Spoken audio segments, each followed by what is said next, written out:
Hi friends, శుభోదయం అండి. నమస్తే అండి.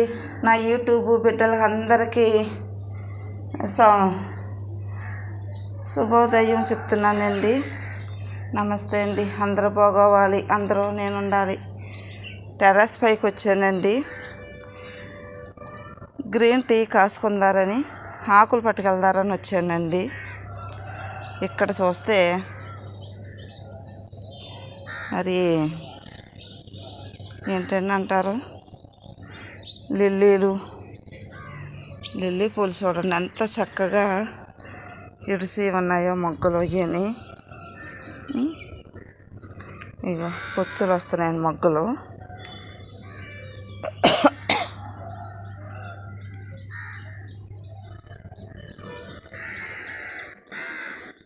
అంజూరు చెట్టు చూసారా ఫ్రెండ్స్, గుత్తుల కింద కాసినాయండి అంజూరు చూడండి ఫ్రెండ్స్. అంజూరు చెట్టు చూడండి, గుత్తుల కింద దేవుడిచ్చిన ఫలాలు ఎంత అద్భుతం అండి. ఈ చెట్టుకి ఫలం ఇవ్వాలి, ఈ ఫలం తింటే మానవుడికి రక్తం పట్టాలి. అబ్బా, దేవుడు చేసిన అద్భుతం మనం ఎప్పుడు కూడా ఊహించలేమండి. చూడండి, జామ పిందులు కూడా చూడండి ఫ్రెండ్స్. చిన్న కుండీలోని చెట్టు, అదిగో జామ పిందులు కూడా చెట్టు నిండా పిందులు ఉన్నాయి. అంజూరు చెట్టు కూడా చిన్న డబ్బా, అదిగో చూడండి 10 కేజీల డబ్బా, 20 కేజీల డబ్బా అండి. చూడండి, చెట్టు నిండా అంజూరు పొల్లే. ఇవి ఎప్పుడు ముగ్గుతాయో. నేను గ్రీన్ టీకి కాసుకోవడానికి నేను ఆకులకు వచ్చాను అన్నానండి. ఆకులు ఎక్కడ ఉన్నాయా అని మీరు ఎలా కోసుకుంటున్నాను. ఇక ఇవేనండి. ఈ మొక్క ఉన్న వాళ్ళు చాలా అదృష్టవంతులండి. అదృష్టం అంటే ఏంటంటే, ఈ లోకంలో డబ్బులు, నగలు, వస్త్రాలు ఇంకా ఎన్నెన్నో ఉంటే అవి ధనవంతుల కింద, డబ్బు ఉంటేనే ధనవంతుల కింద లెక్కండి ఈ లోకంలో. కానీ మంచి ఆరోగ్యం కలిగి ఉంటేనే ధనవంతులండి.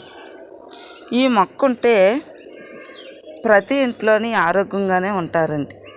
ఏంటంటే అంత మాట హాస్పిటల్కి పోలైపోగలదండి, అంత మాట పరుగులెట్టగలదు. అంతా ఇది శక్తినిస్తుంది అనమాట మనకి. ఇది కాసుకొని నీళ్ళలో వేసుకొని, మరి గ్లాసు నీళ్ళు వేసుకొని మరగపెట్టుకొని కాసుకొని మనం తాగితే కొంచెం జీలకర్ర, కొంచెం ధనియాలు, 1 స్పూన్ 1/2 స్పూన్ మెంతులు, ఈ ఆకు వేసుకుని ఈ 2 ఆకులు గ్రీన్ టీ మనం ఒక 4-5 తాగొచ్చు అండి. కొద్దిగా మనకి రొంపని, జలుబు, దగ్గు, మరి కిడ్నీలో స్టోన్స్ కూడా చాలా బాగా పనిచేస్తుందండి. అరుగు తలకిస్తుంది, జ్వరం కొక్కుని రానిదు, చాలా శక్తి ఉందండి. ఈ మొక్క ఉన్న వాళ్ళందరూ కూడా అదృష్టవంతులైనా చెప్పాలి. డబ్బు ఉంటే అదృష్టం కాదండి. ఈ వామ మొక్క పెంచుకోండి. వామ మొక్క ఉన్న వాళ్ళందరూ అదృష్టవంతులేండి. Bye friends.